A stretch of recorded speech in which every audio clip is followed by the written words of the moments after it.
Welcome back, troops. Let's tab 59. I want to talk to you about officers, British Army officers, in particular, British infantry officers. I want to talk a little bit about sort of training they might be going through, how long it takes, and different types of officers you get, and what it's like when they join battalion. So let's get right into it. So, for a young guy or girl wants to be an officer in the British Army, they have to undergo quite a lot of selection, and then they get selected to go to the Royal Military Academy at Sandhurst. Fantastic old establishment. They all go there. They don't have any rank at that stage. They're known as a cadet, an officer cadet. They get referred to as Mr. or Miss. They're not called Sir or Ma'am at that stage.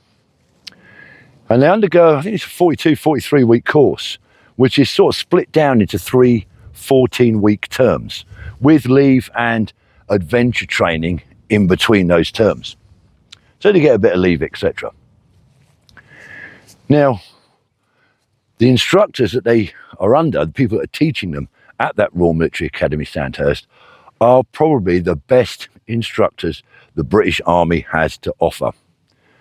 Now, obviously, the Royal Navy, the Royal Marines, the Royal Air Force, they've got their own establishments, and they do it differently. So we're just talking about the Army, and in particular, like I say, the infantry. So these instructors that teach them at the Royal Military Academy Sandhurst, they are the finest we've got. You can't just go there. You have to be selected. You've got to be very, very good at what you do. So that's who's teaching them.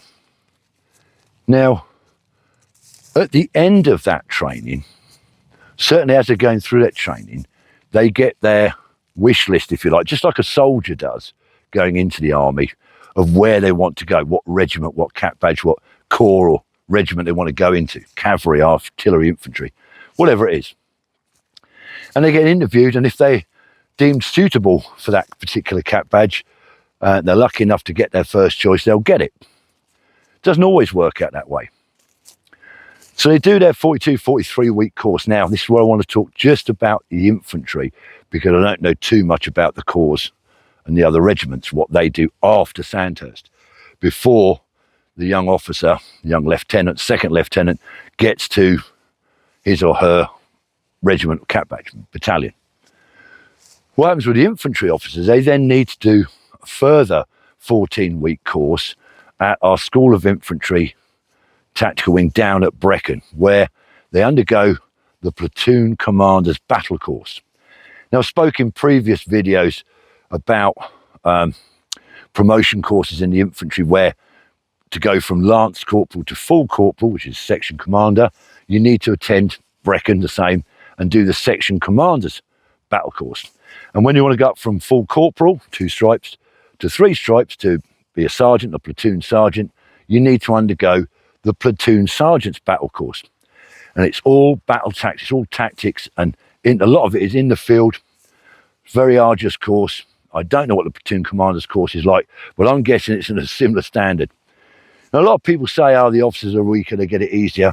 I don't believe that, for instance. I think as a young officer, when you start your journey of going through your selection, making sure you've got all your interviews, and then getting to Sandhurst is quite an achievement, and then sticking out that course at Sandhurst and getting the cap badge you want takes a long time. You're talking a year nearly, aren't you? With adventure training and leave and that on top. You're talking about a year compared to a recruit joining infantry and going through basic training and combat infantry course at Catterick, etc. So their training is, and obviously it's a lot longer, it has to be, because they're going to command men and women in the field, potentially on operations in war. So they get it quite tough. But then, like I say, if they're infantry, they've got to go to Brecon and do this further course, which is arduous.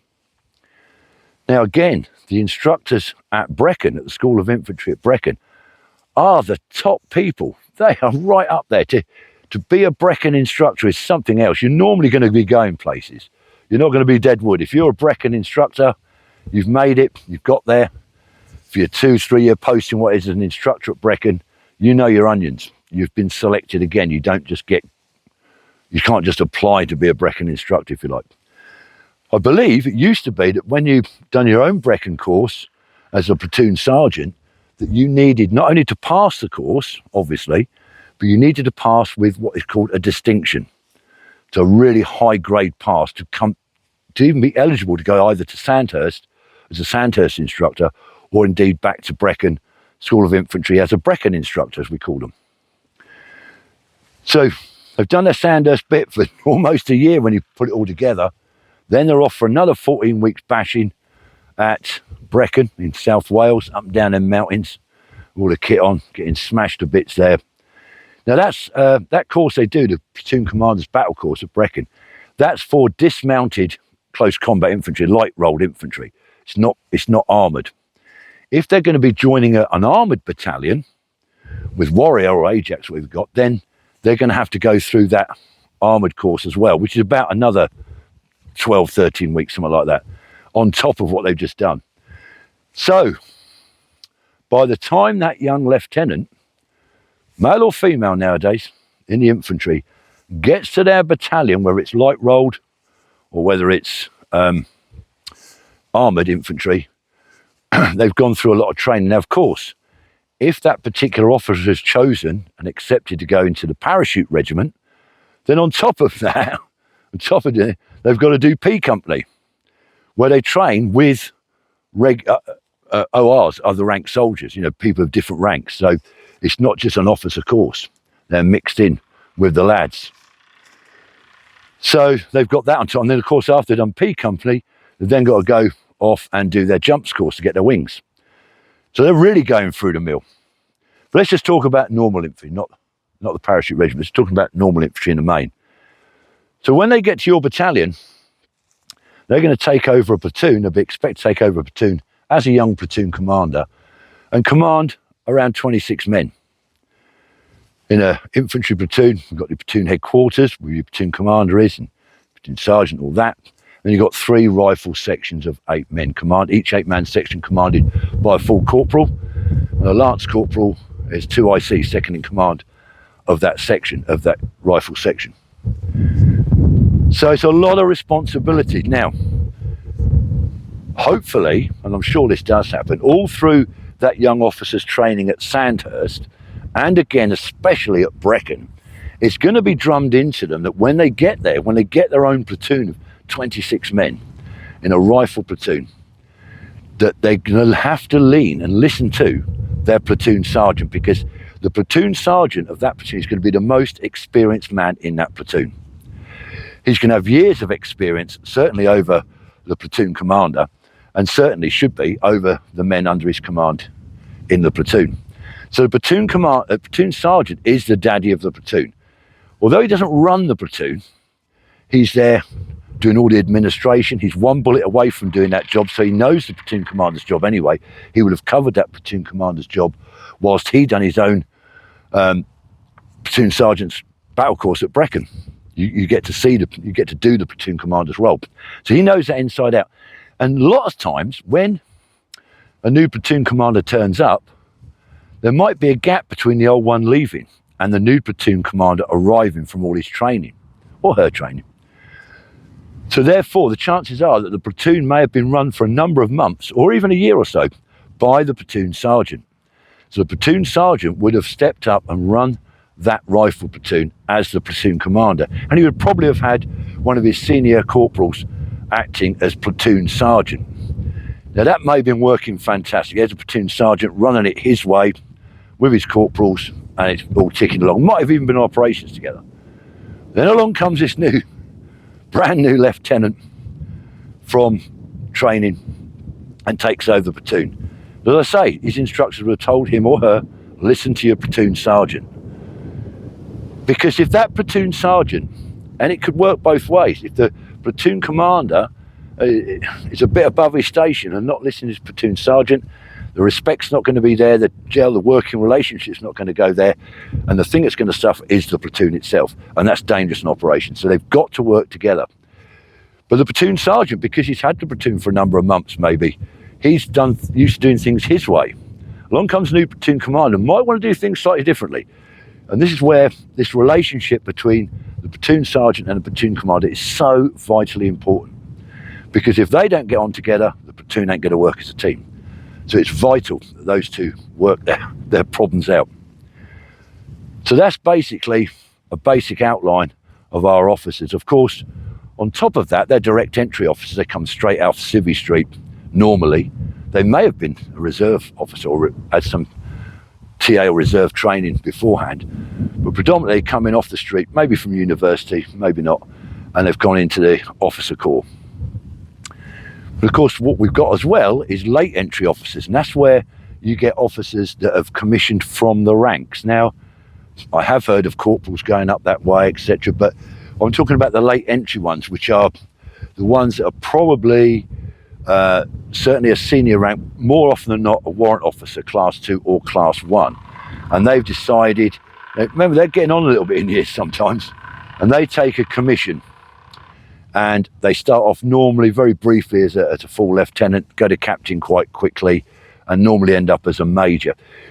They rarely get command appointments. When you're a late entry officer, an ex-sergeant major, for instance, you're going to get jobs like the families officer, maybe to start with, the motor transport of the MTO. You might be the QM tech or the QM main. Those sort of type roles. You're not going to get company commander of A company or B company. It can happen. Don't be really. Not going to get battalion commander. Although again, I suppose it's possible, but it's very, very rare. So normally, a late entry officer, ex-sergeant major, for instance, is going to get one of those non-command appointments within the battalion. But again, very experienced soldiers, and they're very, very much needed in the British Army, certainly in the infantry. So that's what it's about. If there's any of you out there that have got comments, who've had experiences, maybe you're an ex-platoon commander or you were a platoon commander at one stage, let me know what your relationship was like with your platoon sergeant.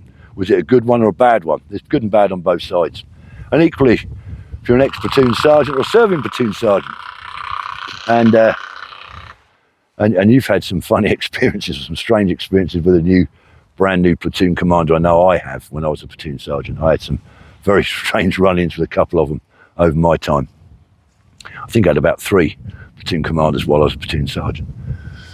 So let me know in the comments. Be interesting. If you're young and you're thinking about joining up, and you're going to be a platoon commander and you're going to go off in the infantry, bit of advice from this old git: when you get there, when you get to your battalion after all that training, listen to your platoon sergeant. Hopefully he's a good guy. You do get idiots, and they're not all great. Some platoon sergeants can be a nightmare, I know. But if you've got a good one, listen to him. He'll get you through. Work together. So, thanks for listening in. Thanks for supporting my channel. Everyone that's been supporting me so far this last 2 years we've been going. It's been fantastic. I appreciate it very much. But if you're new to my channel and you're watching this and you haven't subscribed, please consider it. I'm not saying do it. I'm saying hit the subscribe button, because it is free and it'll help my little channel grow. And the more it grows, maybe the more it encourages me to do stuff. And now I'm a bit healthier. I feel a bit healthier. I want to try and push on and do more and more and more with the channel. No flashy editing, as you know. So if you're new to my channel, please consider subscribing. I'm not saying do it, I'm saying consider it. Final shout out, Matt the Prepper. Matt, mate, I'll be emailing you soon. We'll have a chat. I hope everything's panning out for you. Till next time, troops, stay safe, stay healthy, and remember, let's tab.